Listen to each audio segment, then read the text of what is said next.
आहात. एका व्यासपीठावरनं शेतकऱ्यांना तुम्ही आत्महत्या करण्यापेक्षा आमदाराला कापून टाका असं म्हणणं कितपत योग्य आहे? असं कठोर वक्तव्य करणं का आपल्याला असं वाटलं? नाही, मला असं वाटतं का कापून टाका बद्दल एवढं झोंबलं तुम्हाला नाही. फक्त बोललं तर झोंबतं ना तुम्हाला. आणि रोज शेतकरी 12 ते 13 शेतकरी आत्महत्या करतं, ते का झोंबत नाही? तुमच्या एखाद्या स्टुडिओमध्ये येऊन जर मी खुर्ची तोडली, तुमच्या रिॲक्शन काय येईल? चोपडणार मला? नाही, खूप छान केलं. आज सोयाबीन केंद्र सुरू नाही आहे. 2000 सोयाबीन विकावं लागतं, 500 रुपये क्विंटलनं. हे भाजपवाले म्हणायचे का MSPच्या 20% बोनस देतोय. ते दिलंच नाही. तुमच्या कापसाला 5 ते 5,500 रुपये भाव आहे. काय करणार तुम्ही सांगा ना? एखाद्या ऑटोवाल्यानं दंगल झाली होती तिकडे भिवंडीला 15 रुपयासाठी फक्त. या ऑटोवाला 15 रुपये म्हणे, बसणारा 10 रुपये. 5 रुपयासाठी दंगल झाली होती. पण ते धर्माच्या नावानं झाली तर पेटली ना हो.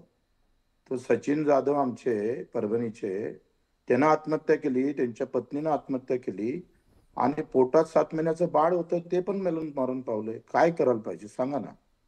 जातीच्या नावानं, धर्माच्या नावानं गावच्या गाव पेटवता तुम्ही. शेतकरी हा हिंदू नाही आहे का? काय केलं पाहिजे तुम्ही आम्हाला सल्ला द्या. लोकशाही मार्गाने आम्ही 7 दिवस उपोषण केलं, 8 दिवस.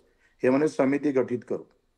समितीचा अध्यक्ष नेमला, नंतर समितीचं कामकाज बंद.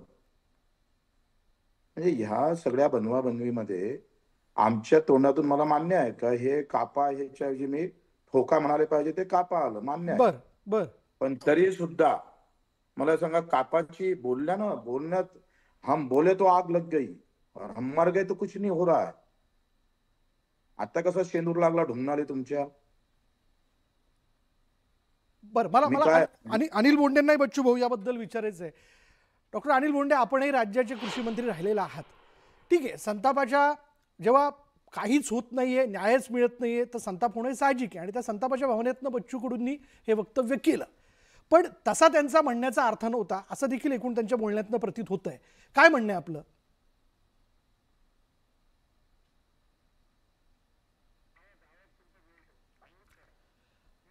डॉक्टर अनिल बोंडे, आपला आवाज म्यूट झालेला आहे, अनम्यूट करा.